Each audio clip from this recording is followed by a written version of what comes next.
शुरू करेंगे संथाल विद्रोह और ये वीक 2 का है। ब्रिटिश शासन की औपनिवेशिक नीतियों ने भारत की राजनीतिक, आर्थिक, सामाजिक व्यवस्था में आमूलचूल परिवर्तन किया तथा भारत को ब्रिटिश उपनिवेश बना दिया।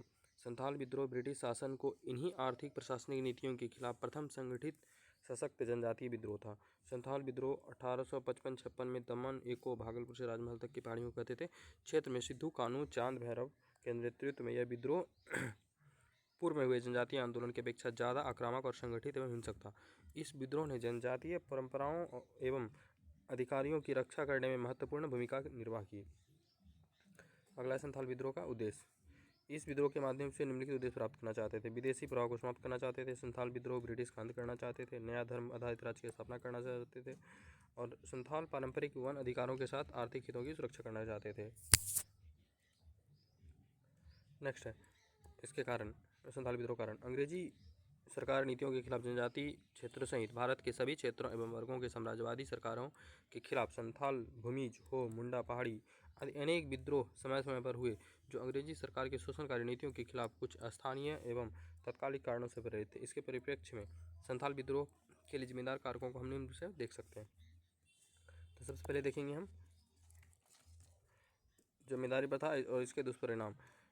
आरंभ से ही कंपनी शासन के लिए भूराजस्व आय का प्रमुख स्रोत था, है ना।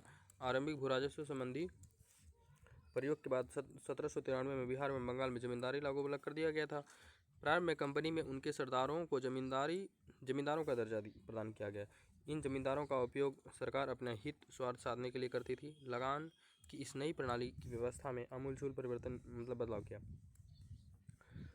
पहले लोग सामूहिक रूप से लगान दिया करते थे, लेकिन अब प्रत्येक व्यक्ति अलग अलग लगान देना होता था। इतना ही नहीं, उनके द्वारा उत्पादित वस्तु सरकार ने नया कर लगाया और यह इतना अधिक था कि पहले से वसूले जाने वाले कर से 3 गुना था, जो संथाल कृषकों का आर्थिक स्थिति की क्षमता की दृष्टि से वहनीय नहीं था। पुनः नए कर की वसूली के लिए मैदानी इलाकों में खासकर उत्तरी बिहार के लोगों को बहाल किया गया और इसे वसूली के तरीके कठोर और अमानवीय थे। बाहरी दिकों की जनसंख्या, ना, दिकू मतलब बाहरी लोग को कहते थे। दिकों अथवा बाहरी लोग इस क्षेत्र के आर्थिक क्रियाकलाप जैसे कृषि, वानिकी, उत्पादन, लगान वसूली आदि काफ़ी रुचि दिखलाई। जल्द वे आर्थिक दृष्टि से संपन्न हो गए। उनकी जनसंख्या तीव्र वृद्धि हुई। उनके प्रभावशाली होने के साथ साथ संथालियों के परंपरागत अधिकारों में कटौती होने लगी। अब जंगल, भूमि, वन्य संसाधन, सामूहिक चारागाहों आदि के इस्तेमाल पर तरह तरह के प्रतिबंध लगा दिए गए।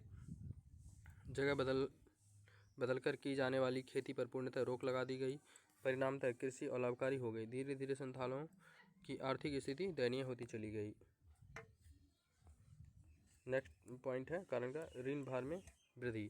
तो दयनीय स्थिति के कारण संथाल साहूकारों, महाजनों ऋण लेने को विवश हो गए, है ना, क्योंकि टैक्स बहुत ज़्यादा था। ऋण की भार में वृद्धि और वापसी करने में असमर्थ के कारण साहूकार महाजन उनकी जमीन पर कब्जा कर लिए। इसके अतिरिक्त उनकी बहु बेटियों का यौन शोषण भी किया। संथाल उनके अत्याचार से निजात पाने के लिए पुलिस, न्यायालय की शरण लेने की कोशिश की, लेकिन महाजनों से इनको महाजन इससे क्या थे, मिली भगत थे पुलिस और न्यायालय से। मिली भगत के कारण उन्हें यह कोशिश भी बेकार हो गई। उन्होंने यह महसूस किया कि पुलिस और न्यायालय साम्राज्यवादी शोषण के ही उपकरण है ना। उनके मन मस्तिष्क में औपनिवेशिक ढांचा के खिलाफ घृणा का भाव उत्पन्न होने लगा। चौथा पॉइंट है सामूहिक साहूकारों का कपटपूर्ण व्यवहार। संथाल कमजोर आर्थिक स्थिति के कारण महाजन साहूकार से खुली लूट का सुनहरा अवसर प्रदान किया।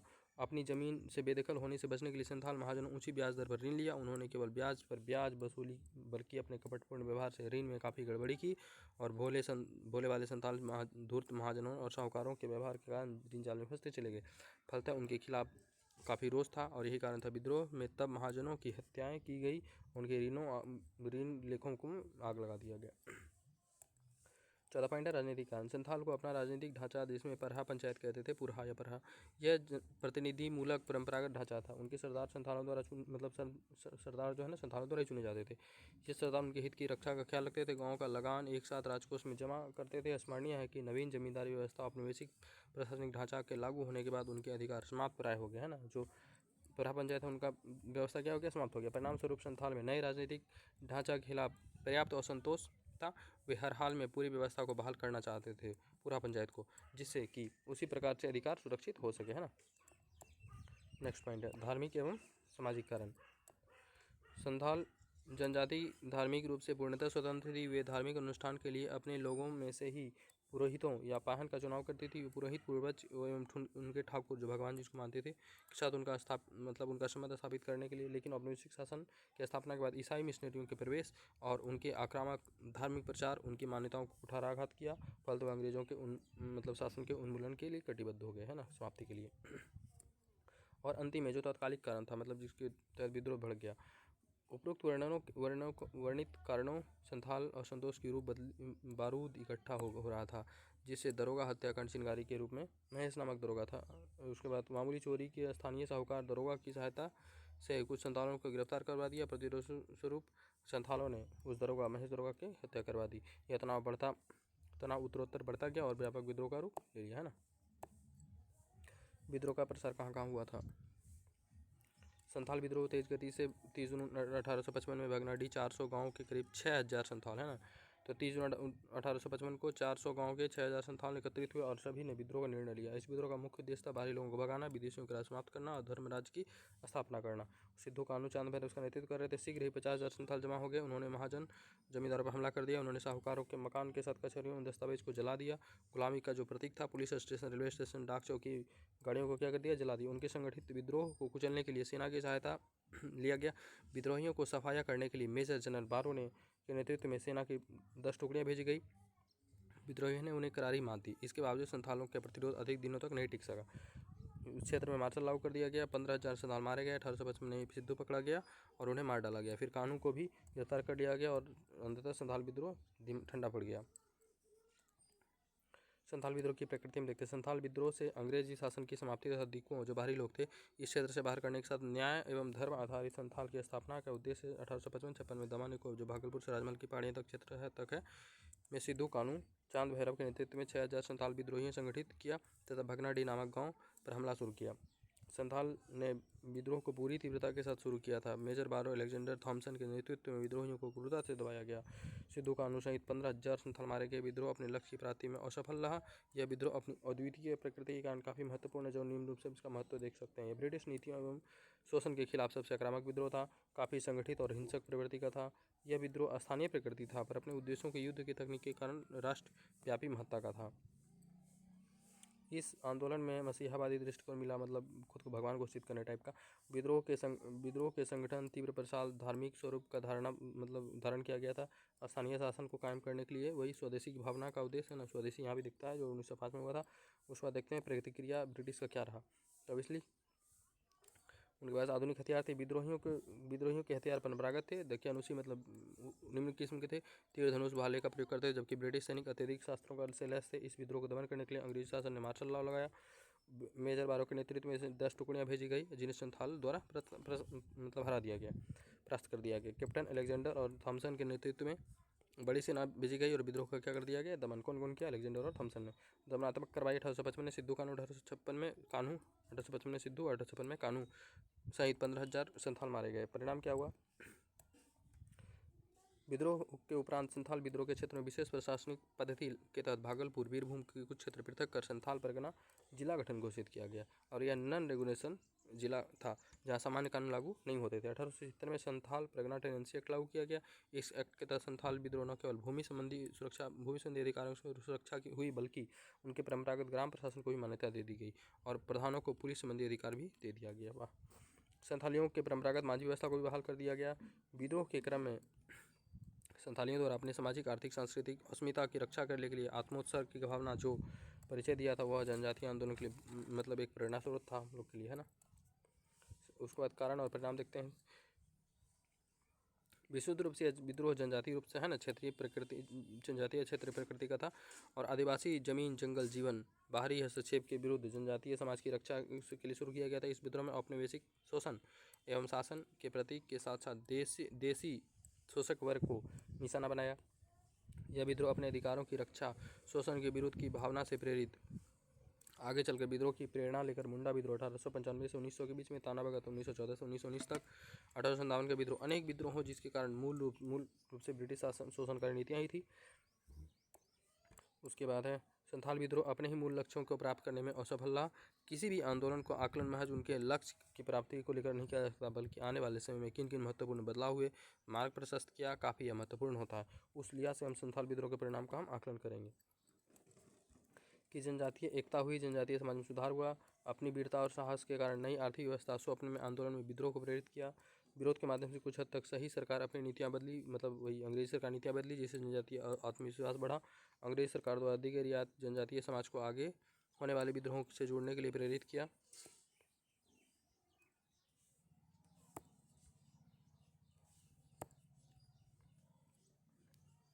उसके बाद है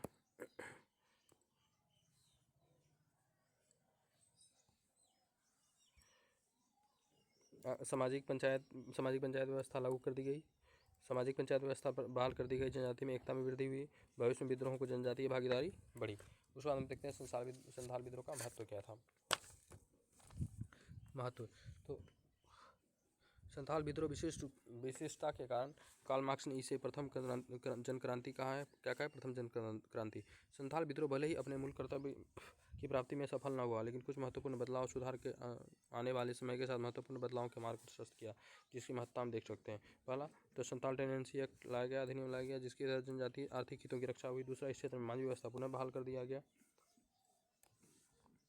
तीसरा, नॉन रेगुलेशन जिला के रूप में संथाल परगना का गठन किया गया। संथाल परगना के लिए डिप्टी कमीशन का पद सृजन किया गया। जनजातीय एकता बढ़ी, जनजातीय समाज में सुधार को बल मिला। अपनी वीरता और साहस के नई आर्थिक व्यवस्था को स्वप्न वाले आंदोलन, वही पिछला वाला पॉइंट है, स्वप्न आने वाले आंदोलन में विद्रोह को प्रेरित किया। विरोध के माध्यम से कुछ हद तक सही सरकार अपनी नीतियाँ बदली, जिससे जनजातीय में आत्मविश्वास बढ़ा कि भैया दबाव बढ़ाएंगे तो नीति बदलेगा सर। अंग्रेजी सरकार द्वारा इस क्षेत्र में की गई रियायत ने जनजातीय समाज को आगे होने वाले विद्रोहों से जुड़ने के लिए प्रेरणा प्रदान किया है। सामाजिक पंचायत व्यवस्था बहाली से जनजातीय एकता में वृद्धि हुई और भविष्य के विद्रोह में जनभागीदारी बढ़ी। निष्कर्ष देखते हैं। विशुद्ध रूप से संथाल विद्रोह जनजातीय एवं क्षेत्रीय प्रकृति का था, जो जनजाति एवं जीवन में बाहरी हस्तक्षेप के विरुद्ध जनजातीय समाज की सुरक्षा के लिए शुरू किया गया। इस विद्रोह में शामिल विद्रोही नेताओं एवं जनता की वीरता, शोषण एवं अन्याय के प्रति लड़ने की दृढ़ इच्छा, स्वराज की प्राप्ति एवं नए सामाजिक आर्थिक व्यवस्था को स्थापित करने के लिए किया गया। जनजातीय विद्रोह ने इसे विशिष्ट स्थान दिलाता है। अपने इसकी विशिष्टताओं एवं प्रभाव के कारण संथाल विद्रोह क्षेत्रीय सीमाओं से निकलकर राष्ट्रीय महत्व का विद्रोह बना दिया और आगामी जनजातीय विद्रोह राष्ट्रीय आंदोलन पर भी इसका प्रभाव हमें दिखने को मिलता है। अगला पॉइंट है बिरसा मुंडा।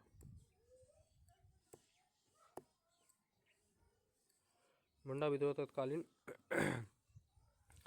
बिहार के क्षेत्र में सबसे व्यापक और सशक्त आंदोलन में से एक था। यह विद्रोह अंग्रेजी सरकार के सामाजिक, आर्थिक एवं प्रशासनिक नीतियों के खिलाफ थी। दक्षिण बिहार के छोटा नागपुर इलाके में 20 वर्षीय बिरसा मुंडा के नेतृत्व में 1895 से 1900 के दौरान छोटा नागपुर क्षेत्र में, वर्तमान जो झारखंड में पड़ता है, रांची और सिंहभूम का क्षेत्र है, इस आंदोलन से उलगुनाल, जो है जिसको महान हलचल के नाम से जानते हैं, यह विद्रोह ब्रिटिश शासन के खिलाफ ही हुआ। ऑब्वियसली उसी के खिलाफ होगा। आंतरिक सुरक्षा, आंतरिक सुधार, सामाजिक धार्मिक भावना से प्रेरित था। यह विद्रोह प्रकृति एवं बिरसा मुंडा के चरमोत्कर्ष के नेतृत्व में आदिवासी समाज उन्हें भगवान का अवतार मानते थे। उस बाद मुंडा विद्रोह का कारण देखते हैं। तो ये ऑब्वियसली बिहार है और ये नीचे झारखंड, ये सिंहभूम का क्षेत्र है, तो ये वाला पूरा क्षेत्र था मुंडा का। दक्षिण बिहार, जब भी बिहार तो एक ही में था इसलिए कह रहे हैं दक्षिण बिहार के छोटा नागपुर क्षेत्र के इलाके में 400 वर्ग मील में निवास करने वाली मुंडाओं द्वारा विद्रोह का कारण देख लेते हैं। परंपरागत अधिकारों का हनन यहाँ भी हुआ था। 1765 में जब इलाहाबाद की संधि हुई थी, बिहार उड़ीसा की दीवानी अंग्रेजों को दे दी गई थी। इस प्रवेश से जनजातीय आदिवासी समुदाय के क्षेत्रों में हुआ। 1867 में झूम की कृषि पर प्रतिबंध लगा दिया गया। अन्य परंपरागत अधिकार पर रोक लगाने से प्रकृति प्रेमी, मतलब जो तो जंगल से जुड़े हुए थे, एवं स्वनिर्भर, क्योंकि उनको बाहर से कोई मतलब नहीं था, खाना है जंगल में ही सब कुछ करना। उसके बाद आदिवासी समुदाय इसकी प्राकृतिक अधिकारों पर हमला था, क्योंकि उनको बैन कर दिया गया था, परंपरागत अधिकार छीन लिया गया है ना। नेक्स्ट पॉइंट है नई भू राजस्व व्यवस्था के अंतर्गत शोषण। कर्णवालिस द्वारा 1793 में अस्थायी बंदोबस्त लाया गया, जिससे भू राजस्व की दर पहले की अपेक्षा 3 गुनी हो गई, और यह चुकाने के लिए महाजन, साहूकार, सूदखोर सेम संथाल की तरह जाल में मतलब ऋण लेने लगे, और इस चक्कर में असंतोष एक प्रमुख कारण बनाइए। उसके बाद नई आर्थिक प्रशासनिक नई आर्थिक व्यवस्था के अंतर्गत शोषण। देसी पंचायतों की जगह अब कोर्ट हो गया, कचहरी हो गया, पुलिस हो गई, प्रशासन हो गए, है ना, जो पहले उनका चला रहा था व्यवस्था क्या हो गया, समाप्त हो गया, समाप्त कर दिया गया। इसकी इत्यादि आधुनिक व्यवस्था का चलन हो गया। पुलिस प्रशासन कोर्ट कचहरी की खर्चीली लंबी प्रक्रिया के साथ महाजन साहूकार सुदखोर का भी पक्ष लेने लगे, जो इनके विद्रोह का भी एक प्रमुख कारण था। इस क्षेत्र में दीकुओं का प्रवेश। आदिवासी समाज में बाहरी लोग दीकू, जो महाजन साहूकार प्रशासन थे, जनजातीय क्षेत्रों में प्रवेश सहज मतलब उनके प्रवेश से वे सहज नहीं थे, क्योंकि आदिवासियों की आत्मनिर्भरता, सहयोगात्मक, आर्थिक, सामाजिक व्यवस्था में क्या हो रही थी, बाधा पहुंच रही थी तथा उनके आदिवासी मूल के वो नहीं थे। अगला, अनुबंधित मजदूरी की व्यवस्था में बैठ बेगारी, जिसको बंधुआ मजदूरी कहते हैं। जब भागलपुर और वर्धमान के बीच में रेल बनना था 1860 से 62 के बीच में, तो उनको जबरन या अनुबंधित या बंधुआ मजदूरी करवाई गई। आदिवासी से असंतोष व्याप्त हुआ। इस प्रकार मजदूरी की बैठ बेगारी भी कहा जाता है। इस क्षेत्र में फिर ईसाई 1813 के तहत ईसाई मिशनरियों का भारत में प्रचार प्रसार को छूट मिल गई, जिसके कारण ईसाई प्रवेश जनजातीय क्षेत्र में हुआ। ईसाई मिशनरियों ने मुंडा विद्रोह मान्यताओं एवं परंपराओं पर चोट पहुंचाने का कार्य किया, इससे जिसके अंदर प्रबल असंतोष की भावना का जन्म हुआ, है ना। तो मुंडा विद्रोह का उद्देश्य देख लेते हैं। क्षेत्रीय विस्तार के साथ धार्मिक अहिंसक प्रकृति के स्वरूप में यह विद्रोह निम्न उद्देश्यों की प्राप्ति के लिए किया गया था। दीकुओं, ईसाई मिशनरियों, ब्रिटिश अधिकारियों की हत्या करके जनजातीय समाज क्षेत्र को इनके सामूहिक अत्याचार से मुक्ति दिलाना इस विद्रोह का नारा था, है ना। तो पहला क्या था कि दीकुओं, ईसाई मिशनरियों और ब्रिटिश अधिकारियों की हत्या करके जनजातीय क्षेत्र को सामूहिक अत्याचार से मुक्ति दिलाना। पहला, इस विद्रोह का नारा अबुआ राज सेतेर जाना महारानी राज टुंडू जाना, जिसका अर्थ है रानी की राज समाप्त होगा, अब हमारा राज स्थापित होगा, है ना। उसके बाद है जो स्पष्ट तौर पर ब्रिटिश सरकार की समाप्ति का उद्देश्य बताता है, जो मुंडा राज का प्रारंभ को इंगित करता है।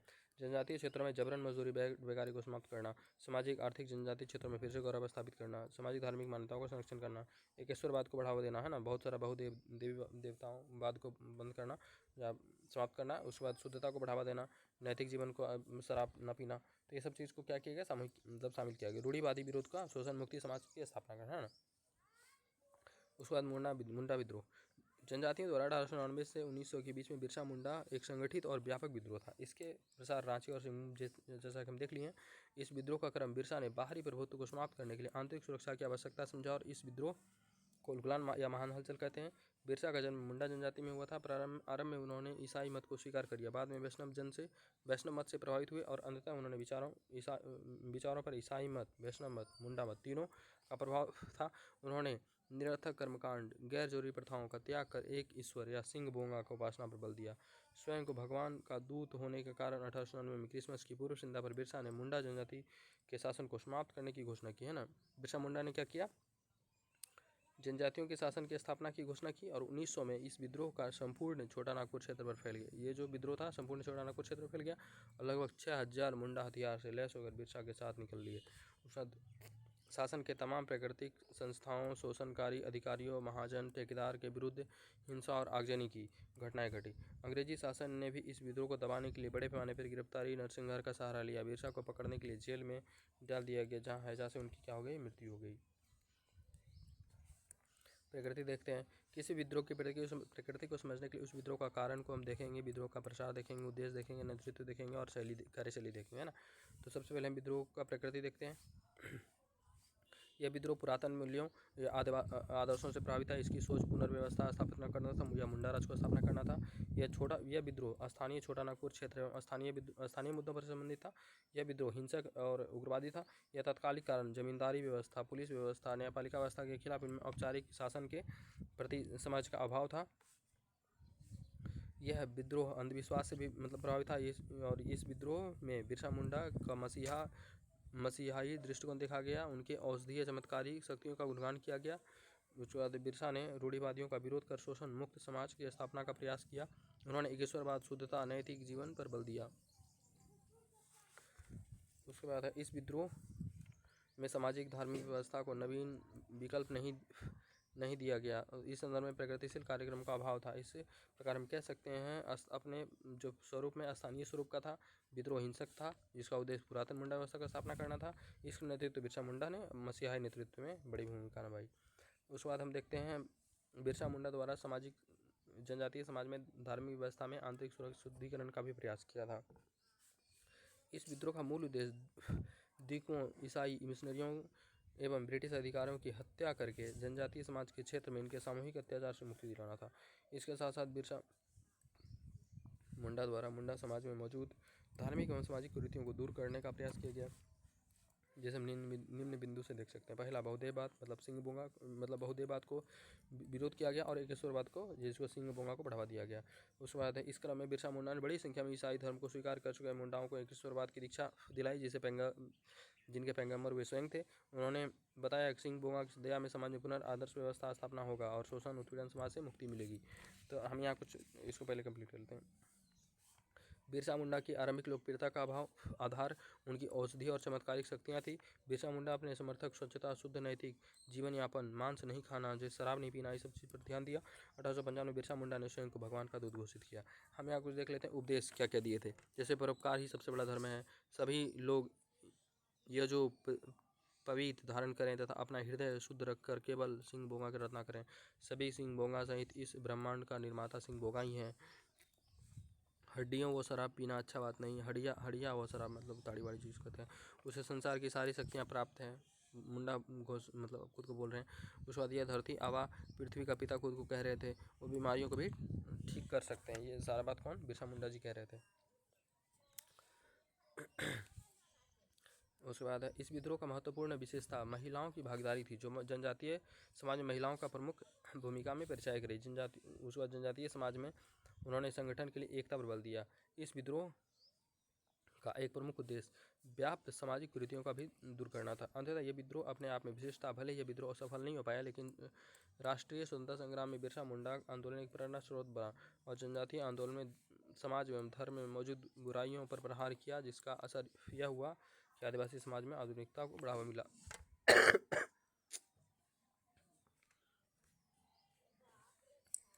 उसके बाद है मुंडा विद्रोह का परिणाम।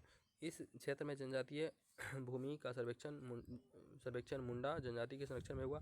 छोटा नागपुर का कास्कारी अधिनियम 1908 में ब्रिटिश सरकार द्वारा लागू कर दिया गया। बेकारी प्रथा को समाप्ति हुई। इस नई भूमि व्यवस्था की स्थापना हुई। परंपरागत एवं स्थानीय विद्रोह को मतलब की परंपरा सफल हुई।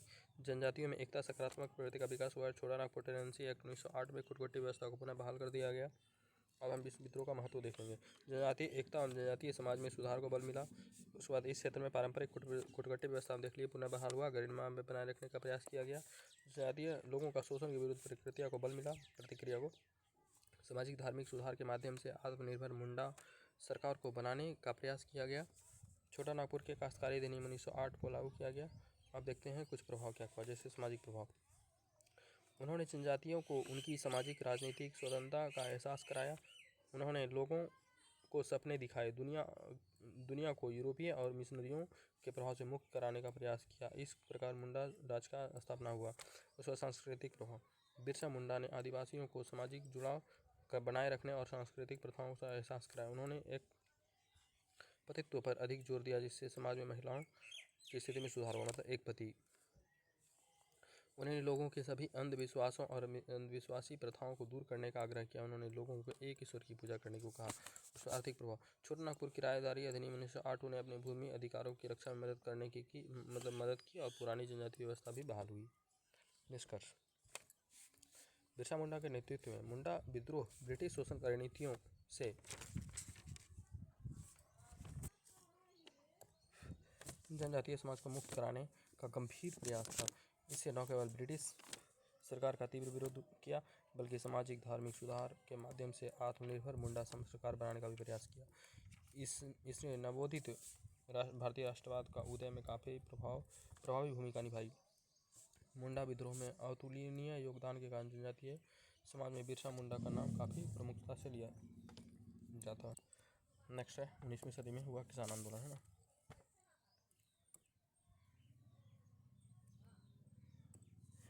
ब्रिटिश सरकार के दौरान बदली हुई आर्थिक भू राजस्व व्यवस्था ने भारतीय कृषकों भूमिका दिख रहे हैं।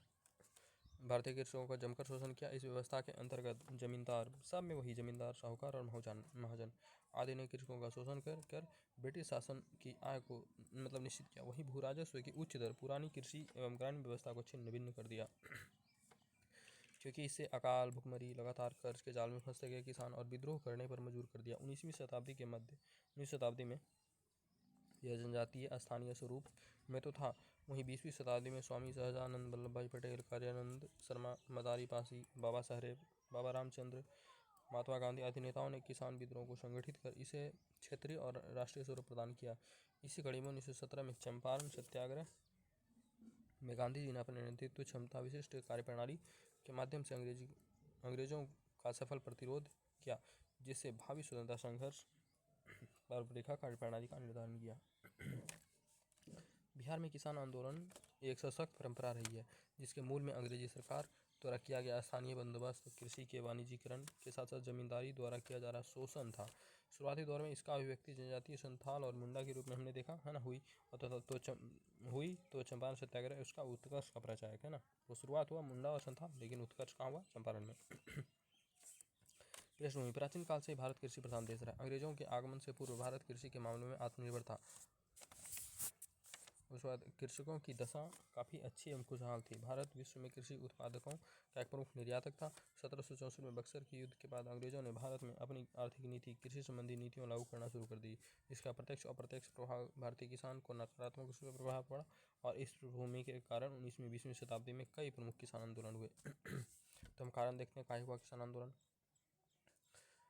तो पहला किसान आंदोलन का संगठनों का उदय हो रहा था। साम्यवाद और मार्क्सवाद का भी प्रभाव था। प्रथम विश्व युद्ध के बाद आई विश्वव्यापी आर्थिक मंदी भी एक कारण थी। उसके बाद ब्रिटिश शासन के दौरान अकालों की बारंबारता। स्वामी सहजानंद, एन जी रंगा, इंदुलाल याज्ञी, बाबा रामचंद्र जैसे योग्य किसान नेताओं का नेतृत्व मिला इन्हें। ब्रिटिश भूराजस्व व्यवस्था एवं लगान की ऊंची दर के फलस्वरूप भी विद्रोह हुआ। पारंपरिक अधिकारों का हनन हुआ, जनजातीय क्षेत्रों में भूमि छीन ली गई है ना। उसके बाद पारंपरिक उद्योग धंधों का पतन हो गया, कृषि पर अधिक दबाव पड़ा। किसान आंदोलन 19वीं शताब्दी में और 19वीं शताब्दी में क्या अंतर था कि स्थानीय हितों और तात्कालिक समस्याओं से जुड़े थे। नेतृत्व स्थानीय समूह द्वारा किया जाता था। हिंसा एवं बल का प्रयोग होता था। उसके बाद किसान नेता जुड़ा, राष्ट्रीय आंदोलन हो गया एवं प्रांतीय एवं राष्ट्रीय स्तर के नेताओं द्वारा नेतृत्व होने लगा। अभियान, सत्याग्रह, धरना, गिरफ्तारियां, प्रचार प्रसार का भी प्रयोग किया जाने लगा है ना। उसके बाद प्रमुख आंदोलन देख लेते हैं। 19वीं वाला है, 20वीं वाला है। तो नील विद्रोह 1859, पावना 1873, दक्का 1875, मोपला 1921 में हुआ। चंपारण 1917, पताई खेड़ा 18 में, एका 21 में, बकास कार्यानंद शर्मा के नेतृत्व में 1937-39 में। 1857 के कुछ विद्रोह, जैसे सन्यासी विद्रोह हुआ 1763 से 1820 के बीच में, ये बंगाल के क्षेत्र में हुआ है। मजनू शाह इसके प्रमुख नेता थे। समर्थित भवानी पाठक एक महिला, देवी चौधरानी जो थी। तत्कालीन अंग्रेजों ने हिंदू और मुस्लिम दोनों के पवित्र स्थानों पर जाने वाली तीर्थ यात्रियों पर क्या कर प्रतिबंध लगा दिया।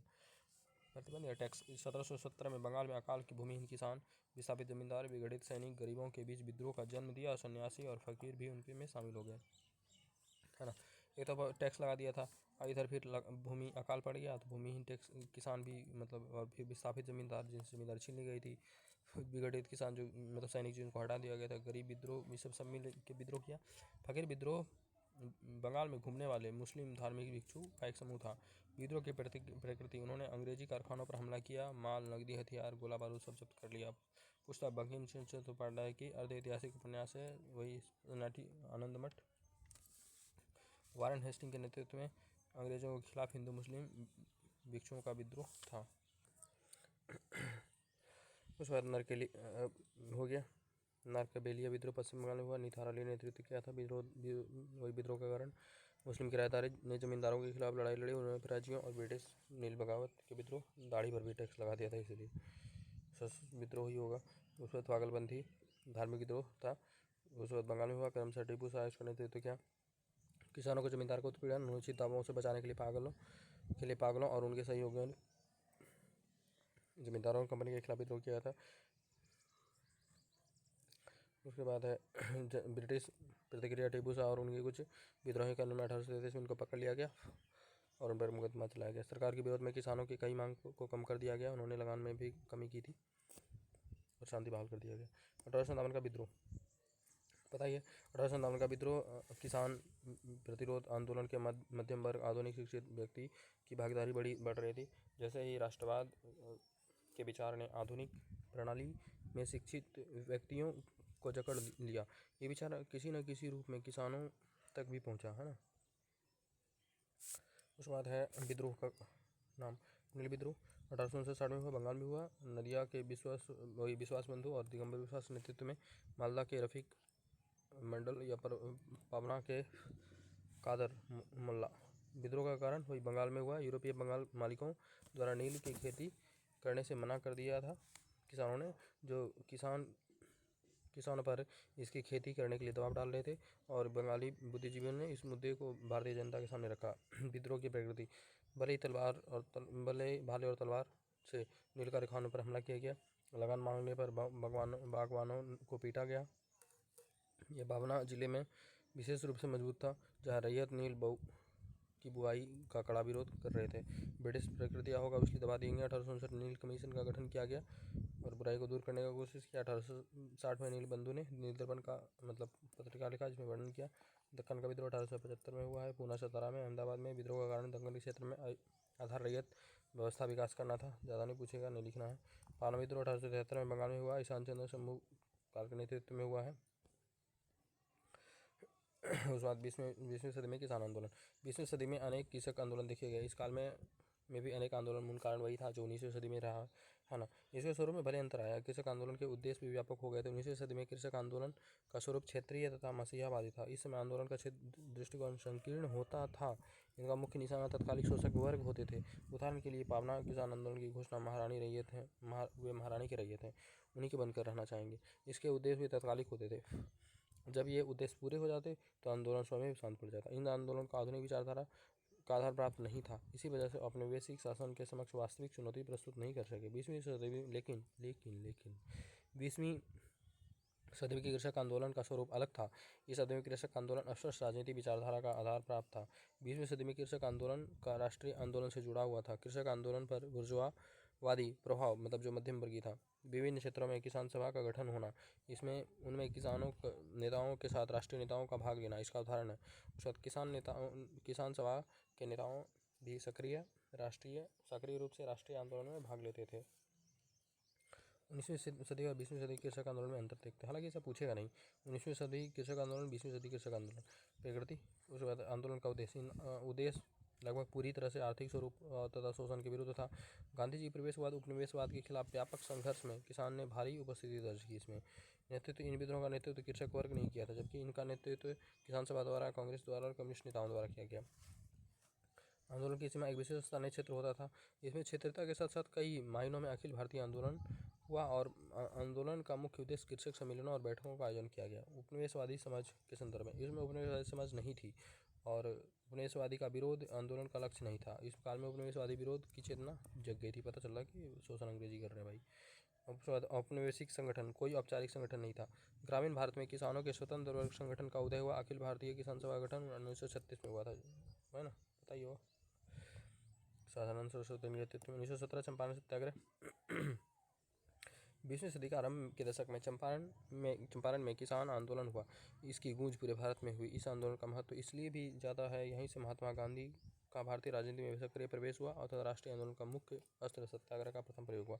उत्तरी बिहार के नेपाल की सीमा के स्थित चंपारण बहुत दिनों से नेपाल की खेती हो रही थी। इस क्षेत्र में अंग्रेज बगान मालिक को रामनगर तथा बेतिया राज्य में जमीन की ठेकेदारी दी गई। इन लोगों ने इस क्षेत्र में कृषि 3 कठिया पद्धति विकसित की। इसके अनुसार प्रत्येक किसान को अपनी खेती का योग्य की जमीन पर 15% या 20 ये मतलब 1 कट्ठा का 20 बीघा होता है, तो 20 बीघा में 3 कट्ठे की खेती पर नील खेती अनिवार्य कर दिया गया। इसके अलावा किसान अपना नील बाहर नहीं बेच सकते, तो उन्हें बाजार से भी कम मूल्य पर बगान मालिक को ही बेचना पड़ता था। क्या बात है।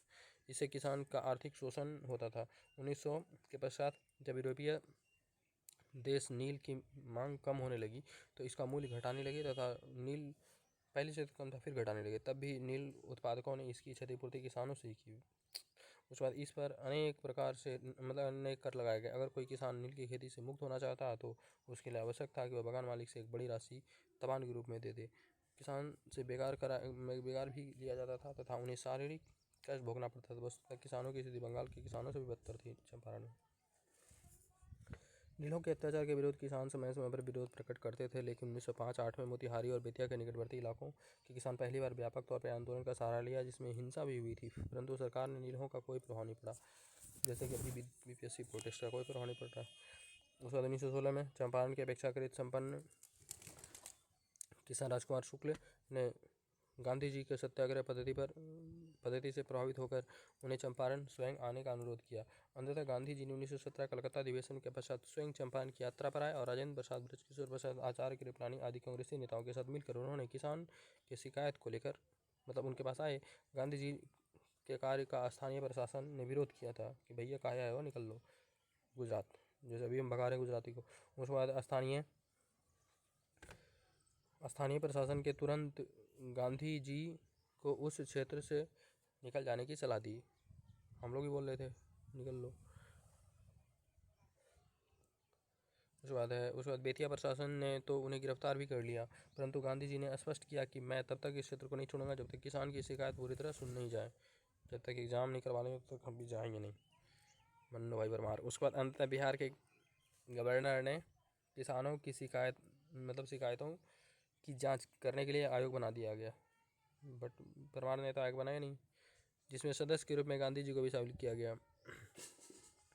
समिति ने किसानों को शिकायतों को उचित बताया, उसमें उसकी सिफारिश के आधार पर चंपारण कृषक अधिनियम पारित किया गया। उनके अनुसार 3 कठिया प्रणाली समाप्त कर दी गई। गांधी जी ने बागान मालिकों को इस बात के लिए भी बाध्य किया कि वह किसानों को उस राशि का भी भुगतान करें जो भैया उन्होंने अवैध रूप से वसूली की है। बहुत अच्छे, और 25% तक वापसी करवाई जितना वसूला था उसका। उसके बाद खेड़ा 1918 में हुआ है, गुजरात के खेड़ा में हुआ है, और 1917-18 में खराब फसल हो गई थी फिर, और साथ ही मिट्टी का तेल, लोहे का सामान, कपड़ा, नमक कीमत बढ़ गई थी। इस वजह से पाटीदार टैक्स देने में असमर्थ थे, परंतु सरकार मानने के लिए तैयार नहीं थी। भैया टैक्स लाओ हमको, और किसी वर्ष साधारण से 25% कम हो तो उत्पादन कम हो 25% से, तो उस वर्ष छूट मिलनी चाहिए, परंतु बम्बई की सरकार भैया बोली भैया नहीं, गलत बात है, हमको तो टैक्स चाहिए ही।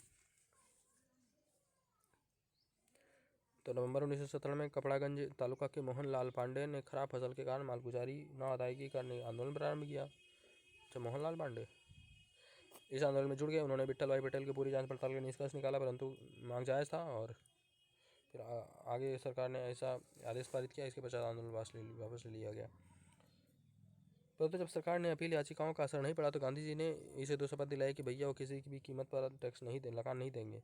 उनकी मांग मान नहीं लेते। तब तक सहयोगियों के साथ साथ गांव का दौरा करते हुए लोगों के मध्य जागृति फैलाई और ये प्रस्ताव रखा, अगर गरीब किसान को लगान माफ़ कर देती तो स्वेच्छा से लगान दे रहा भैया जिनको हुआ है उत्पादन वो टैक्स दे देंगे। उसके बाद बेदखली रोको आंदोलन संयुक्त प्रांत में, रहने दीजिए कोई फर्क नहीं पड़ता है, पीटी के लिए इंपॉर्टेंट हो सकता है। 1856 में संयुक्त तालुका जमींदार द्वारा मदन मोहन मालवीय, इंद्र नारायण द्विवेदी और गौरीशंकर मिश्रा ने 1918 में संयुक्त प्रांत किसान सभा की स्थापना किया था। बस इतना ही, और क्या। एक आंदोलन 1921 यूपी में हुआ है, बहराइच हरदोई क्षेत्र में। उचित लगान देंगे, बेदखली को स्वीकार नहीं करेंगे, इसके अलावा जबरन मजदूरी नहीं करेंगे, है ना, यही सब था। त्रिभाग आंदोलन नाम से 3 भाग, तो ये बंगाल में हुआ है। 1919 बंगाल के 19 जिलों में फैला था। फ्लाउड कमीशन का गठन रिपोर्ट मिला था, और यहाँ से इम्पोर्टेंट नहीं पूछे उतना डिटेल। बकास आंदोलन 1945-46 में हुआ है, बिहार के मुंगेर में प्रारंभ हुआ है, और संघर्ष सीधे जमींदार को प्रतिबंधित बकास के मुद्दे पर खड़ा हुआ, और काश्तकार के साथ मिलकर खेती करने की जाने वाली रैयत ज़मीन पर स्वयं के लिए रखी गई ज़मीन के अतिरिक्त जमींदार बकास्त को कच्ची काश्तकार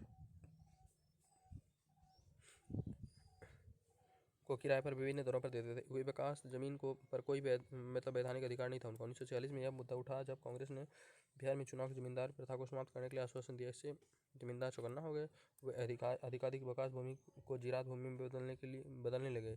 जमींदारों द्वारा इस बेदखली कि बकास किसानों ने जमकर विरोध किया। बोला 1946 में गर्मियों तक मुंगेर में, गया में, शाहाबाद जिलों में, मुजफ्फरपुर, भागलपुर यह आंदोलन फैल गया। बकास समझौता 1947 के रूप में सरकार इस टकराव को समाप्त नहीं कर पाई। अंततः कांग्रेस मंत्रिमंडल मजबूर होकर जमींदारी उन्मूलन एक्ट 1948 में पास कर दिया गया। नोपला 1921 मालाबार तट केरल में हुआ है। हाँ, गांधी जी, शौकत अली, मौलाना मोहम्मद ये सब नेता गए थे, समर्थन किया था उनका 15 फरवरी 1921 में। उसके बाद निषेधाज्ञा लागू सभी प्रकार का कर दिया गया। अली मुस्लिम इसका नेतृत्व किए थे, और पूरा आंदोलन 2 चरण में हुआ था। पढ़ी लें क्या, नहीं रहने देते। बारदौली सत्याग्रह वल्लभ भाई पटेल के नेतृत्व में 30% टैक्स की वृद्धि कर दी गई थी, इस मुद्दे पर हुआ था, है ना। 1927 में 30% लगान की वृद्धि घटा 21.97% कर दिया गया, लेकिन यह रियायत मामूली थी, इतनी देरी से घोषित की गई, इससे कोई भी संतुष्ट नहीं हुआ। अंततः जनवरी में वल्लभ भाई पटेल ने इस आंदोलन का नेतृत्व संभाला और प्रारंभ में उन्होंने पत्र लिखकर सरकार से मांग की कि बढ़े हुए लगान की दर वापस ले लिया जाए, अन्यथा किसान नहीं देंगे भैया लगान।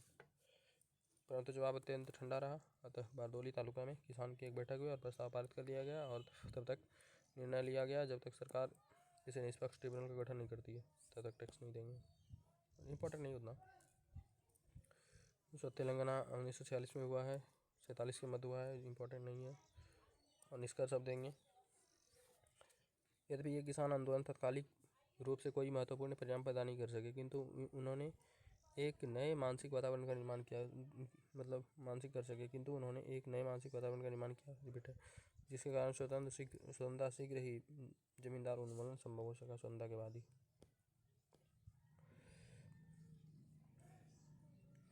बाकी मन करे तो इसको पढ़ सकते हैं एक बार, है ना। मोपला है, नीले है, पावना है, दक्कन है, चंपारण, खेड़ा, अवध।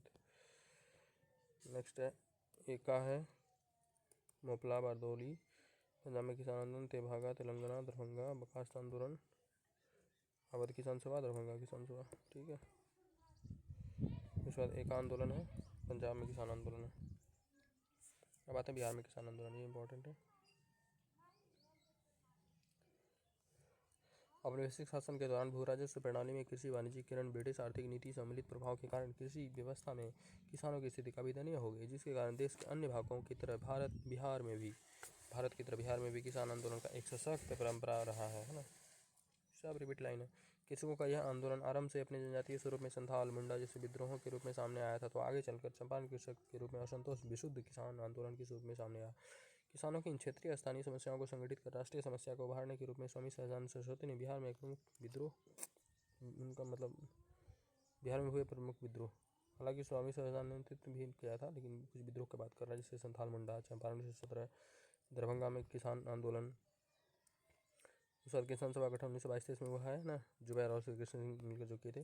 सहजानंद सरस्वती 4 मार्च 1928 को किए थे औपचारिक रूप से पटना में प्रांतीय किसान सभा का गठन किए थे। 1929 में सोनपुर मेला में फिर औपचारिक रूप से स्थापना की, है ना। और सीज के सचिव श्री कृष्ण सिंह थे। इसने बिहार के गाँवों में बिहार के गाँवों में फैलाने और कार्यान्वयन शर्मा, राहुल शंकर, पंचायत शर्मा, यदुनंदन शर्मा वामपंथी नेताओं के सहयोग मिला और 935 किसानों जमींदारों को उन्मूलन का प्रस्ताव पास किया गया। बढ़ैया ताल, कार्यान्वयन शर्मा के नेतृत्व में मुंगेर जिला में बढ़ैया ताल आंदोलन चला। 1937 में लखनऊ सहजानंद सरस्वती के नेतृत्व में अखिल भारतीय किसान सभा गठन किया गया। बर्खास्त कृषक आंदोलन 1938 से 37 तक में चला, भी जो हम देख चुके हैं ना। बर्खास्त आंदोलन कृषक आंदोलन जमींदारी प्रथा के विरोध में चलाया गया था। जमींदारी बर्खास्त जमीन ऐसी जमीन थी जिसे मंदी के कारण लगान न देने पाने की स्थिति के कारण किसान ने जमींदारों को दे दिया था। यद्यपि उस पर किसान बटाईदार की हैसियत से खेती करते थे। इस जमीन के विषय में कानून बनाया गया। बर्खास्त भूमि का एक भाग ही किसान को वापस मिला, इससे जमीन की नीलामी के आधी मूल्य भुगतान न देने किसानों को वापस मिलेगा यदि वह जमीन की नीलामी के आधे मूल्य का भुगतान न कर दें। बिहार में सहजानंद सरस्वती के प्रयासों से बिहार क्रांतीय किसान सभा गठन हो चुकी थी और इन्होंने कार्यान्वयन शर्मा, राहुल शंकर, पंचानंद शर्मा, यदुनंदन शर्मा, श्रद्धानंद सरस्वती आदि प्रमुख नेताओं के सहयोग से प्राप्त सहयोग। 1935 में किसान सभा जमींदारी उन्मूलन का प्रस्ताव पारित किया, जिससे किसान का बकास संघर्ष तेज हो गया।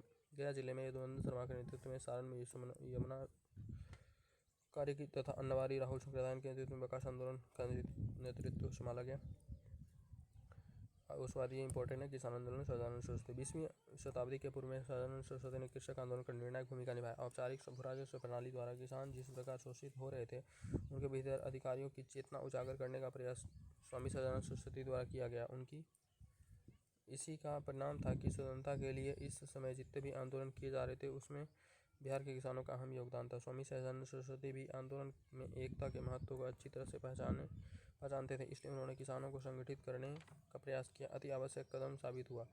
इसी क्रम में उन्होंने समय समय पर निम्न संस्थाओं का गठन किया। 1928 में प्रांतीय किसान सभा, 1929 में प्रांतीय किसान सभा, 1933 में बिहार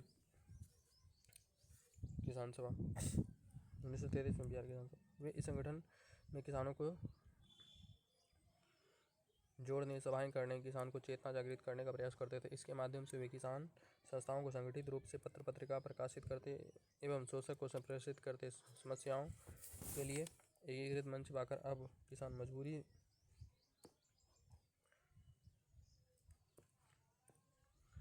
मजबूती से अपना मांग रख सकते थे, है ना, औपनिवेशिक सत्ता के खिलाफ आवाज़ उठा सकते थे। यद्यपि इस समय देश की सबसे बड़ी आबादी होने के कारण कांग्रेस के मुख्य उद्देश्य किसान का एवं किसान की समस्या गौण रही, है ना। कांग्रेस ध्यान नहीं दे रही थी कि उसमें ज़्यादातर कौन थे, जमींदार थे।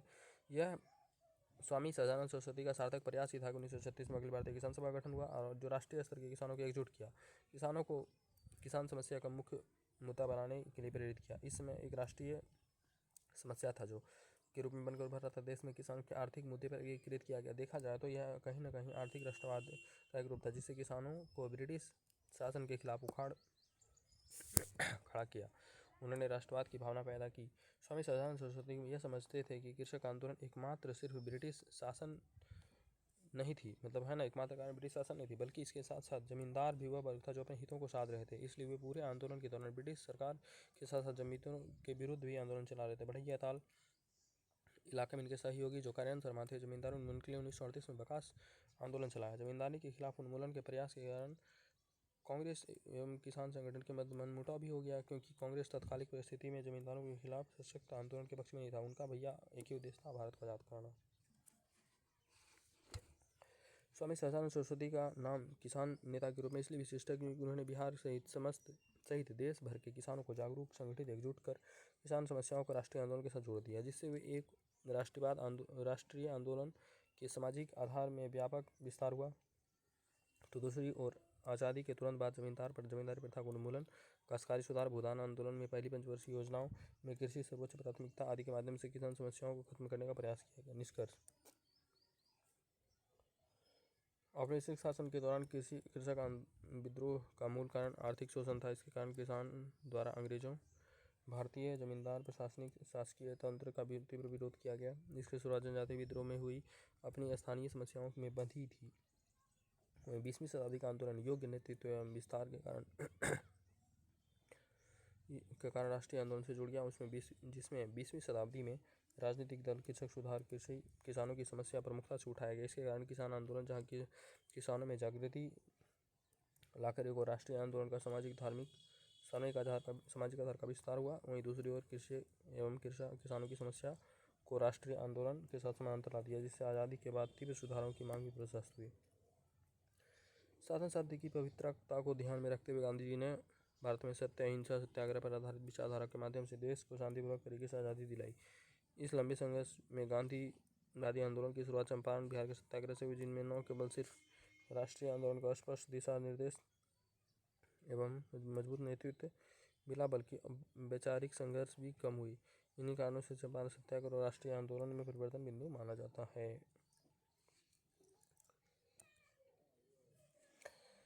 हाँ, कुछ किसान सभा जैसे यूपी किसान सभा 1918 में इंद्रनाथ द्विवेदी, गौरीशंकर, मदन मोहन मालवीय के नेतृत्व में स्थापना हुआ। अवध किसान सभा भंवरन रामचंद्र रेड्डी 1921। 22-23 में शाह मोहम्मद जुबैर और श्रीकृष्ण सिंह सचिव थे इसके।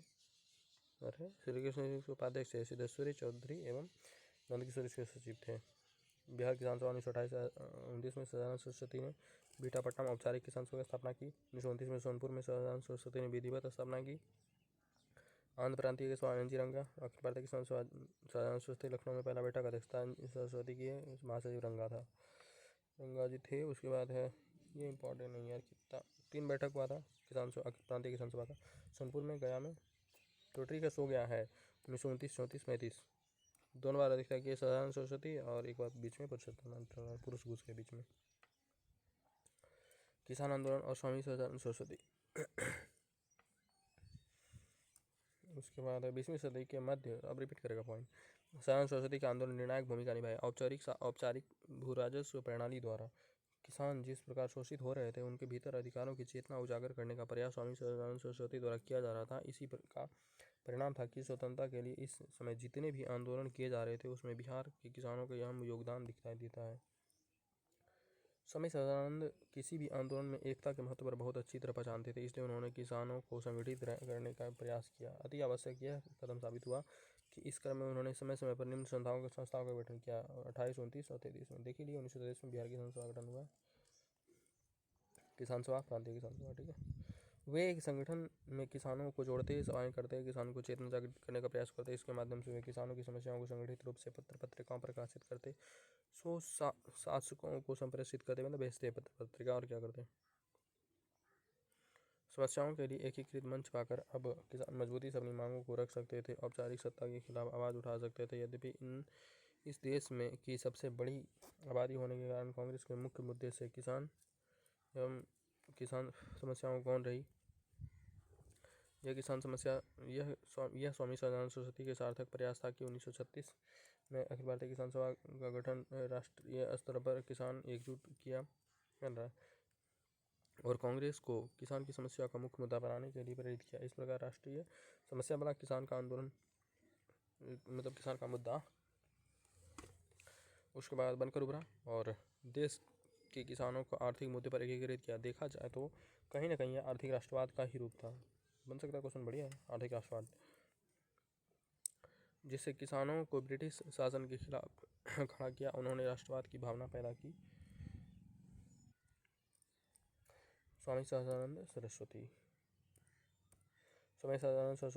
यह समझते थे कि कृषक आंदोलन एकमात्र कारण है जो सिर्फ ब्रिटिश शासन ही नहीं बल्कि इसके साथ साथ जमींदार वह भी वर्ग था अपने हितों को साध रहे थे। इसलिए वे पूरे आंदोलन के दौरान ब्रिटिश रिपीट कर रहे हैं, जमींदारों के विरुद्ध भी आंदोलन चलाए थे। बढ़िया ताल में सहयोगी कार्यान्वयन समाज की थी। 1938 बकास आंदोलन चलाए।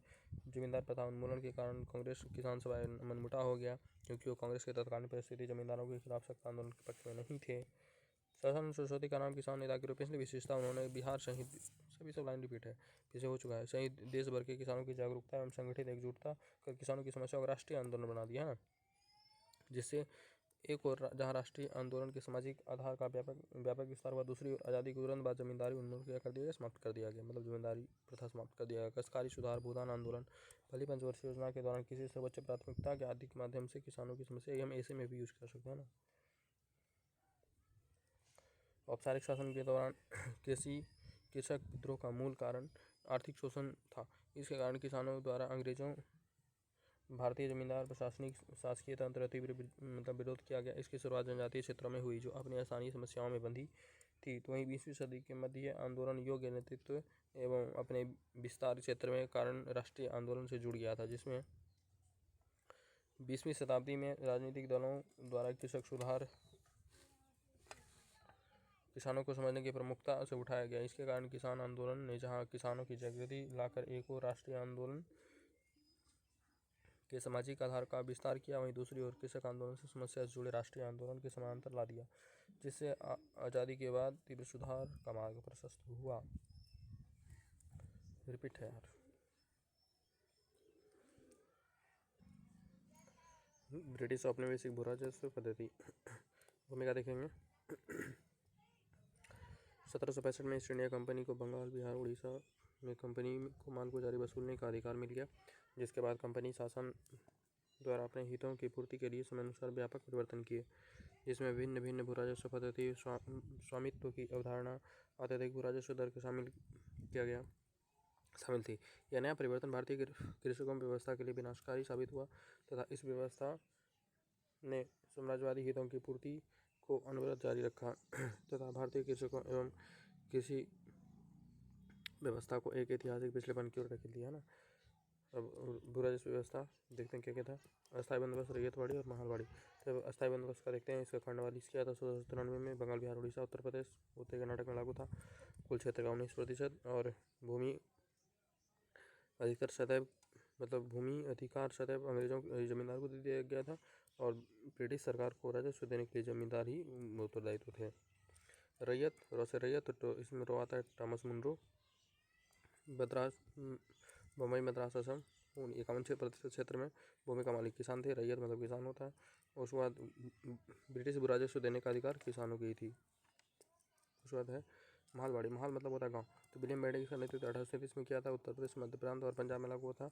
समस्त भूमि का 30%। महल मतलब पूरा गाँव का अधिकार था टैक्स देना और ब्रिटिश राजस्व देने के लिए जिम्मेदार गाँव का मुखिया था। कर का दर वही लगभग आधा प्रतिशत 30, 33 से 50, इसमें 60%। प्रभाव क्या हुआ? पारंपरिक अर्थव्यवस्था का विघटन हो गया, कृषक दरिद्रता की ओर चले गए क्योंकि टैक्स बहुत ज़्यादा था। कृषि में ठहराव व अवनति, क्योंकि टैक्स ज़्यादा देते थे तो उनको कृषि में निवेश करने के लिए पैसा नहीं थे, इसलिए ठहराव और अवनति हो गया। पुराने जमींदार उन्मूलन तथा नए जमींदारों का उदय हो गया। कृषि वाणिज्यीकरण हुआ है ना, क्रॉप्स का उत्पादन होने लगा। भू राजस्व पद्धति का उनका उद्देश्य। ब्रिटिश भू राजस्व के विस्तार सुदृढ़ीकरण के साथ साथ साम्राज्यवादी आर्थिक हितों की पूर्ति के लिए अंग्रेजी सरकार ने तत्कालीन क्षेत्र विशेष के हिसाब से मुख्य रूप से 3 भू राजस्व पद्धति लागू किया, जैसा कि हमने देख लिया अभी। कर्णवाली शुरू किया था, क्षेत्रीय था। उसके बाद बिहार, उड़ीसा। मालगुजारी सदैव के लिए निश्चित कर दी गई थी। यह कुल क्षेत्र 19% पर लागू था। और जमींदार भूमि का स्वामी था। जमींदार सरकार एजेंट, जमींदार जो था ना वो एजेंट के माध्यम से अपना टैक्स वसूलता था और सारी जमीन का मालिक जमींदार ही था। वो भूमि को बेचने, रखने, दान देने के लिए स्वतंत्र था। इस प्रकार उसके स्वामित्व का अधिकार वंशजों का हस्तांतरण भी बन गया और अस्थायी बंदोबस्त करके किसानों को एकत्रित जमींदारी का 10/11 भाग मतलब 89% टैक्स देता था और 11% अपने पास रखता था। रैयत मतलब किसान होता है ना, तो भूमि का स्वामी भी रैयत ही थे। भूमि को गिरवी रख सकते थे, बेचने की अनुमति थी, उसे भूमि से वंचित किया जा सकता था अगर वह समय पर मतलब टैक्स नहीं देता। कोई अस्थायी बंदोबस्त नहीं था। प्रत्येक 30 वर्षों में इसका पुनर्निर्धारण किया जाता था। सामान्यतः लगान में वृद्धि कर दी जाती थी। महाल मतलब जो किसान व्यक्तिगत रूप से न लगाकर संयुक्त रूप से महाल या गांव पर टैक्स लगाया जाता था और भूमि पर ग्राम सभा का सम्मिलित रूप से अधिकार होता था, जिनमें भागीदारों का समूह कहा जाता था। ये लोग सम्मिलित रूप से भूमि कर देने के लिए उत्तरदायी होते थे, यद्यपि व्यक्तिगत उत्तरदायित्व भी होता था। ग्राम समाज का समस्त भूमि का देख रेख करता था, जबकि राजस्व वसूली का काम प्रधान या जमींदार पर छोड़ दिया जाता था। कृषक का भूमि व्यक्तित्व स्वामित्व नहीं था ना, कृषक का भूमि क्योंकि में तो पूरा गाँव था मिल के और उसका मुखिया, बल्कि समस्त महाल या ग्राम भूमि का मालिक होता था। 19वीं शताब्दी से पहले दशक में कंपनी 1801 में अवध में, नवाब में, इटावा, बरेली, फर्रुखाबाद, गोरखपुर इत्यादि क्षेत्र में प्रायोगिक तौर पर व्यवस्था क्षेत्र में लागू की थी। इन तीनों भू राजस्व पद्धति में मूल उद्देश्य हम देख सकते हैं कि उद्देश्य किया था भैया लागू करने के लिए। अस्थायी राजस्व प्राप्त होना चाहिए। जिम्मेदारी प्रगतिशील सिद्ध होंगे तथा कृषक विकास के लिए भी कार्य करेंगे, लेकिन वैसा किए नहीं। राजनीतिक रूप से एक समर्थक वर्ग तैयार करना, सेफ्टी वॉल की तरह। कृषक जो जमींदार तैयार हुए, उसके बाद कृषि के विकास से कृषक संतुष्ट और समृद्ध हो सकेंगे। मुद्रा अर्थव्यवस्था प्रचार प्रसार होगा उनका। प्रशासनिक एवं कर संग्रह संबंधी परेशानियां मुक्त होंगे। अब देखते हैं प्रभाव ब्रिटिश भू राजस्व पद्धति का। तो भू राजस्व प्रणाली ने पूरे भारत में भिन्न भिन्न हिस्सों में लाई गई थी, मतलब 3 प्रकार का था। प्रणाली मूल लक्ष्य ब्रिटिश साम्राज्यवादी हितों को रक्षा करना था, आर्थिक अधिशेष को बाहर निकालना। इस कारण भू राजस्व नीति का प्रभाव भारतीय समाज में अर्थव्यवस्था तथा विभिन्न वर्गों पर प्रतिकूल प्रभाव पड़ा, जिसे हम निम्न बिंदु से देख सकते हैं। पहला, भूमि हस्तांतरणीय बना दिया गया, जिससे क्रय विक्रय बढ़ा, दाम बढ़ने लगे। भूमि का विखंडन हुआ, संयुक्त परिवार में विखंडन एवं मुकदमेबाजी का विकास हुआ, जिससे किसान की ऋणग्रस्तता बढ़ गई। अत्यधिक लगान से पूंजी निवेश घट गया, कृषि सुधार प्रक्रिया अवरुद्ध हो गई, फलता उत्पादन भी घट गया। सूर्यास्त कानून के कारण पुराने जमींदार नवीन जमींदार से रिप्लेस हो गए भैया, जिससे सदियों से चली आ रही सामाजिक आर्थिक व्यवस्था आघात पहुंचा। अत्यधिक लगान के होने के कारण कृषि का वाणिज्यीकरण के कारण देश में अकाल भूखमरी श्रृंखला उदय हुआ। इन नीतियों के कारण किसान जो है दरिद्र बन गया और कर्ज के बोझ में दब गए। फलतः वह किसान साहूकार के चंगुल में फंस गया और कृषक के भूमिहीन मजदूर में तब्दील हो गया ना, किसान भूमिहीन मजदूर बन गए। नई नीतियों के कारण ग्रामीण व्यवस्था प्रभावित हुई। ग्रामीण समुदायों को भूमि से जुड़े परंपरागत प्रतिकूल रूप से प्रभावित हुए और उनकी आत्मनिर्भर अर्थव्यवस्था भी समाप्त हो गई। 19वीं शताब्दी में कुटीर उद्योग का पतन के कारण नवीन व्यवस्था महाजन और साहूकार अपना धन भूमि लगाना शुरू कर दिया है और इससे उद्योगों की जगह भूमि पूंजी में निवेश बढ़ा। कृषक असंतोष भैया पहले लगाते थे भूमि उद्योग में, अब लगाने लगे जमीन में पैसा। कृषक असंतोष ने कृषक विद्रोहों को एक श्रृंखला को जन्म दिया। इन नीतियों के समृद्ध कृषक वर्ग एवं जमींदार समृद्ध बना रहा था, कमजोर वर्ग कमजोर होता चला गया।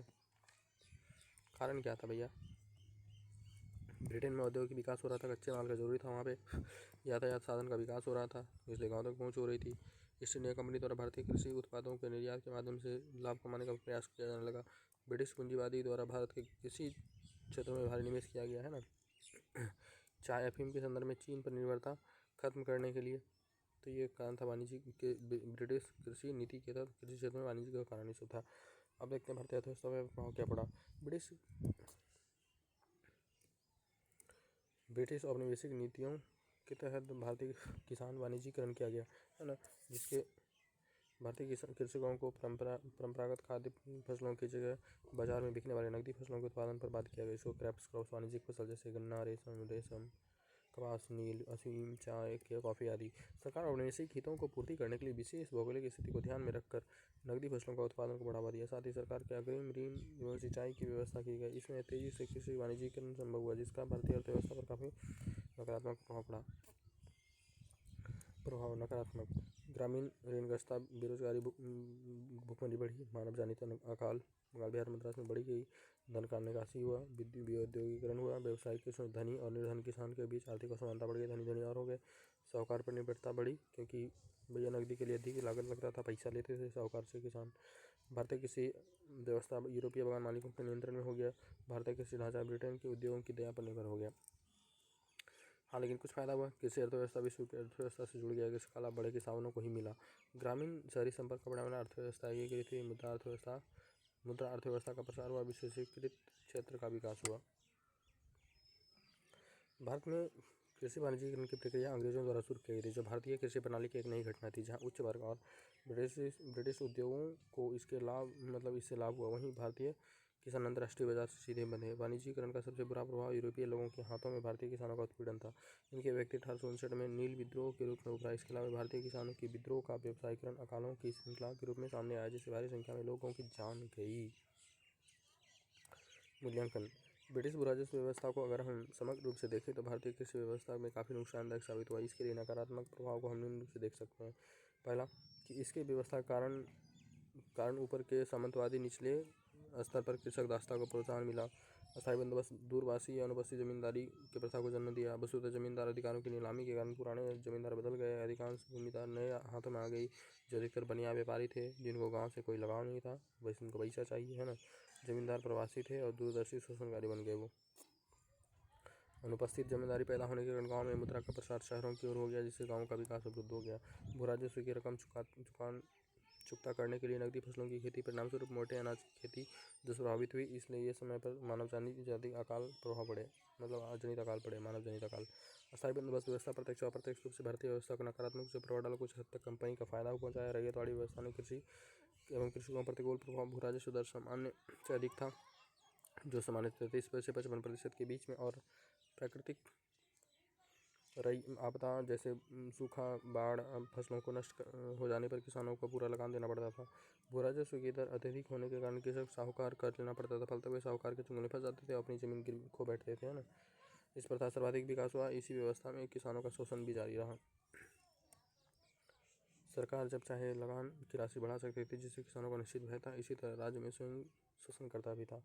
इस प्रकार रैयतवाड़ी व्यवस्था में किसानों का निर्धनकरण, ग्रामीण ऋणग्रस्तता, महाजनी प्रथा, कृषक दासता, उत्पादन में कमी आदि का नकारात्मक प्रभाव पड़ा। महाजन में कर वसूली के प्रतिनिधित्व में अत्यधिक शक्तिशाली लोग शामिल हो गए। उन्होंने स्थिति जमींदारों जैसी हो गई। लगान की अत्यधिक ऊंची दर होने के कारण किसानों को अत्यधिक आर्थिक दबाव पड़ा। उन्होंने शोषण चक्र का बढ़ावा मिला। मालवाड़ी व्यवस्था बुरी तरह असफल हुई, क्योंकि इसमें लगान का निर्धारण अनुमान पर आधारित था। इसकी विसंगतियों का लाभ उठाकर कंपनी का जो अधिकारी थे सब जेब भरते थे अपना। कंपनी को लगान वसूली करने पर प्राप्त लगान अधिक खर्च करना पड़ता था। कंपनी को लगान वसूली पर प्राप्त लगान से अधिक खर्च करना पड़ता था। व्यापारी वर्ग खड़ी फसल की खेती खेत में ही कम कीमत पर विकेट लेते, तो किसान अपनी तात्कालिक जरूरतों को पूरा करने के लिए फसल नकदी दाम पर बेच देते थे। इस प्रकार हम देखते हैं कि ब्रिटिश राजस्व व्यवस्था भारतीय व्यवस्था कृषक को दिशा की दयनीय बना दिया, तो वहीं साम्राज्यवादी हितों की सुरक्षा भी की। सरकार की निश्चित भू राजस्व प्राप्ति हुई और नगद व्यवस्था में कृषक वाणिज्यीकरण को बढ़ावा मिला। नकदी फसलों में चाय, अफीम, कपास आदि को बढ़ावा मिला। और जमींदार वगैरह हमेशा के लिए कंपनी के प्रशासन के शुभचिंतक बने रहे, जो 1857 के विद्रोह के समय भी दिखाई देता है। कृषक सीमित स्तर का निवेश से आधुनिकीकरण का संभव हो सका। कृषि में सीमित स्तर, जमींदार वर्ग हमेशा के लिए कंपनी प्रशासन का शुभचिंतक बना रहा। कृषि में सीमित स्तर तक निवेश, आधुनिकीकरण संभव हो सका। रैयतवाड़ी व्यवस्था में भूमि आर्थिक सशक्त विकेंद्रीकरण संभव हुआ। इस प्रकार हम कह सकते हैं ब्रिटिश राजस्व नीति भारतीय परंपरा कृषि व्यवस्था को खत्म करते हुए कृषकों की दीर्घकालिक समस्याओं को जन्म देने वाली व्यवस्था थी। निष्कर्ष। ईस्ट इंडिया कंपनी द्वारा लागू की गई भू राजस्व व्यवस्था भारतीय अर्थव्यवस्था एवं समाज की काफ़ी स्पष्ट एवं गहरा प्रभाव पड़ा। इसने कृषकों की दशा एवं दयनीय बना दिया कृषकों की दशा को दयनीय बना दिया। इनकी दुर्दशा पर शासक वर्ग ने ध्यान नहीं दिया। इस व्यवस्था में एकमात्र लक्ष्य था अधिक से अधिक भू राजस्व संग्रह करना। कृषि पद्धति, सिंचाई व्यवस्था, उत्पादन बढ़ाने और किसान की दशा में सुधारने का कोई प्रावधान इन नीतियों में नहीं था। यही कारण था कि अंग्रेजी आज़ादी के बाद भारत को कृषि क्षेत्र में ऐतिहासिक पिछड़ापन साम्राज्यवादी विरासत में मिला, जिनका नकारात्मक प्रभाव आज भी भारतीय किसान एवं कृषक कहीं न कहीं देखने के लिए प्रत्यक्ष अप्रत्यक्ष तरीके से मिलता है। ब्रिटिश सरकार की कृषि और औद्योगिक नीति। कृषि के वाणिज्यीकरण से आशा है कृषि उत्पादन की एक ऐसी प्रणाली या व्यवस्था जिसमें परंपरागत फसलों के उत्पादन के स्थान पर नकदी फसलों के उत्पादन पर अधिक बल दिया जाता है। उल्लेखनीय है कि कृषि वाणिज्यीकरण ब्रिटिश सरकार का सुनियोजित नीति का परिणाम था। तत्कालिक परिवेश में कोई ऐसा कारण थे जिसने कृषि का वाणिज्यीकरण करने को प्रोत्साहित किया। इन कारणों को देख सकते हैं। पहला, ब्रिटेन में औद्योगिकरण हो रहा था, भू राजस्व अत्यधिक दबाव बढ़ रहा था, किसानों पर भू राजस्व का अत्यधिक दबाव बढ़ना, वैश्विक आर्थिक हितों की पूर्ति, तत्कालिक बाजारों की मांग था, यातायात साधन का विकास हो रहा था, पूंजीपति का स्वार्थ था, मुद्रा आधारित बाजारीकरण की प्रति का विकास हुआ। कृषि वाणिज्यीकरण का स्वरूप ब्रिटिश स्वदेशी। भारत में वाणिज्यीकरण का स्वरूप ब्रिटिश स्वदेशी था, क्योंकि वाणिज्यीकरण के तहत उन्हीं फसलों का उत्पादन किया जाता था जो भैया उनको आवश्यक होती थी। नील, अफीम, कपास, कॉफी। अखिल भारतीय कृषि वाणिज्यीकरण किसी क्षेत्र विशेष संबंधित न होकर अखिल भारतीय प्रक्रिया थी। इसने संपूर्ण भारत को प्रभावित किया। हालांकि वाणिज्यीकरण क्षेत्र में विशेष भौगोलिक क्षेत्र की स्थिति को ध्यान में रखकर विशेष प्रकार की फसल का उत्पादन बल दिया गया, जैसे महाराष्ट्र में कपास, बंगाल में जूट, कर्नाटक में कॉफी, अफीम, असम में चाय आदि। बाजारोन्मुखी भारत में होने वाली कृषि वाणिज्यीकरण बाजारोन्मुखी थी, अर्थात वैश्विक आवश्यकताओं के अनुरूप ही कृषि वस्तुओं के उत्पादन के लिए प्रेरित किया जाता था। उसके बाद कृषि वाणिज्यीकरण का प्रभाव देखते हैं क्या क्या हुआ। वाणिज्यीकरण का प्रभाव होने वाले दो रूप में देखते हैं। सकारात्मक, वाणिज्यीकरण से ग्रामीण शहरी संपर्कता बढ़ी। इससे विभिन्न क्षेत्रों के बीच आपसी जुड़ाव हुआ। राष्ट्रीय अर्थव्यवस्था के विकास का आधार तैयार हुआ। कृषि वाणिज्यीकरण कृषकों पर थोपी गई एक प्रक्रिया थी जिसमें लाभ से अधिक नुकसान उठाना पड़ा। फलतः आपसी संघर्ष स्थापित हुआ, आंदोलन का सहारा लिया और कालांतर में किसान आंदोलन के रूप में हम देख सकते हैं। कृषि के वाणिज्यीकरण का लाभ वास्तविक रूप से तभी हो सकता है जब यातायात साधनों का विकास होता। भारत में होने वाले रेलवे का विकास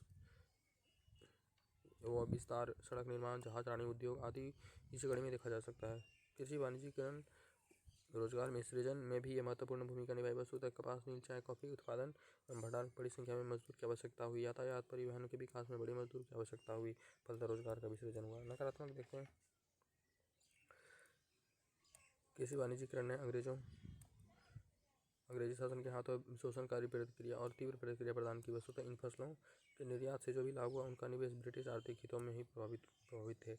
कृषि वाणिज्यीकरण भारतीय किसान वर्ग एवं भारतीय कृषक के लिए अत्यधिक अहितकारी सिद्ध हुआ। चूँकि भारत में नकदी फसलों को बेचने का कोई बाजार नहीं था, इसलिए किसान को यूरोपीय व्यापारियों पर निर्भर रहना पड़ता था।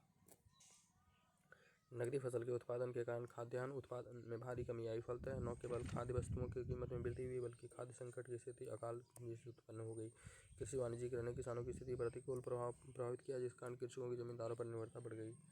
विऔद्योगिकरण का पतन। भारत में अंग्रेजी शासन की स्थापना औपनिवेशिक स्वरूप में लिए हुए था, जो अपने औपनिवेशिक स्वरूप के कारण अंग्रेजों द्वारा भारत में अधिकाधिक शोषण का प्रयास किया गया। मूल रूप से व्यापारिक कंपनी होने के कारण भारत में अधिक से अधिक धन कमाना चाहते थे। फलतः इसी कारण आर्थिक शोषण एवं परिणाम भारत में हस्तशिल्प उद्योग का पतन के रूप में आया।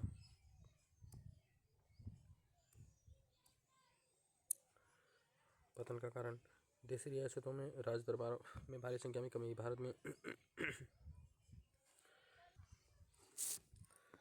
अंग्रेजी आर्थिक प्रशासनिक नीतियों के परिणाम स्वरूप भारत में देशी रियासतों एवं राज दरबारों के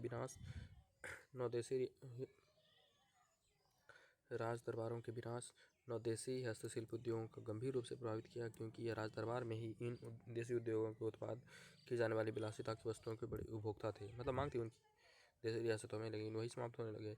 बाजारों की कमी के कारण हस्तशिल्प उद्योग भी नकारात्मक रूप से प्रभावित हुई। कम दर पर बेचने के लिए बाह्य कारण है ना। देखिए लिए अंग्रेजी कंपनी अधिकाधिक लाभ कमाने के लिए भारतीय शिल्पकारों एवं कारीगरों अपनी वस्तुएं अत्यधिक कम दाम पर बेचने के लिए बाध्य करते थे। फलस्वरूप दस्तकार पुश्तैनी पेशे छोड़ने के लिए विवश हो गए। कम कीमत या बेरोजगारी पर कार्य करने के लिए मजबूर किया जाना। अंग्रेजी कंपनी भारतीय शिल्पकारों को अत्यधिक कम वेतन पर कई बार बिना किसी वेतन की कंपनी काम करने के लिए बाध्य किया जाता था। उत्पीड़न से होकर भारत के अनेक शिल्पकारों ने परंपरागत हस्तशिल्प उद्योग छोड़ दिया। धन का परिनिर्भर कंपनी की स्थापना के समय ही भारत का आर्थिक शोषण कर भारत में धन निष्कासन का सिद्धांत किया जा रहा था, धन निष्कासन किया जा रहा था। जैसे जैसे कंपनी विस्तार होता गया, धन निष्कासन प्रक्रिया भी होती चली गई। भारत से बाहर पूंजी निर्माण में बाहर से चला गया और भारत में पूंजी का निर्माण नहीं हो पाया। पूंजी के अभाव के कारण शिल्प उद्योग आधुनिक नहीं हो पाए, बदलती हुई आवश्यकता के अनुरूप परिवर्तित न होने के कारण शिल्प उद्योग पतन हो गया। मुक्त व्यापार नीति। ब्रिटिश मुक्त व्यापार की नीति विदेशी सामानों को भारत में फाड़ दिया गया। फलतः भारत में परंपरागत उद्योग में निर्मित माल बाजार में भी समाप्त हो गया, क्योंकि ये माल विदेशी माल के समान नहीं टिक पाता था। अकाल के दौरान कारीगर विशेष रूप से जुलाहे अलग धंधे में लग गए।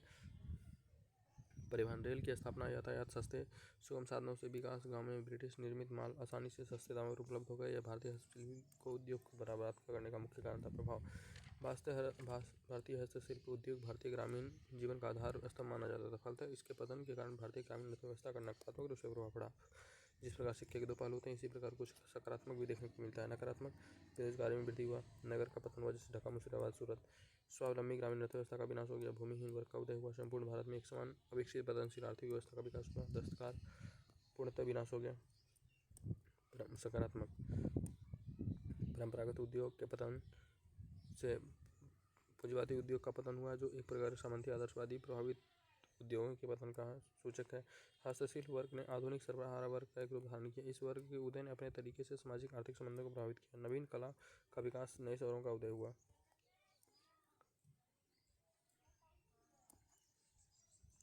ग्रामीण ऋणग्रस्तता। ग्रामीण ऋणग्रस्तता एक व्यापक अवधारणा है, जिसमें ब्रिटेन शोषणकारी आर्थिक नीतियों के प्रभाव के स्वरूप ग्रामीण अर्थव्यवस्था में पड़ने वाले प्रभावों के संदर्भ में देखा जा सकता है। उल्लेखनीय है कि भारत में ग्रामीण ऋणग्रस्तता आकस्मिक एवं किसी एक कारण विशेष से नहीं उपजा, बल्कि यह एक निरंतर प्रक्रिया के परिणाम स्वरूप था। इसके पीछे कई कारण अंतर्निहित हैं, जिसमें निम्न रूपों में देखा जा सकता है। अधिकतम भू राजस्व लागू करने की नीति।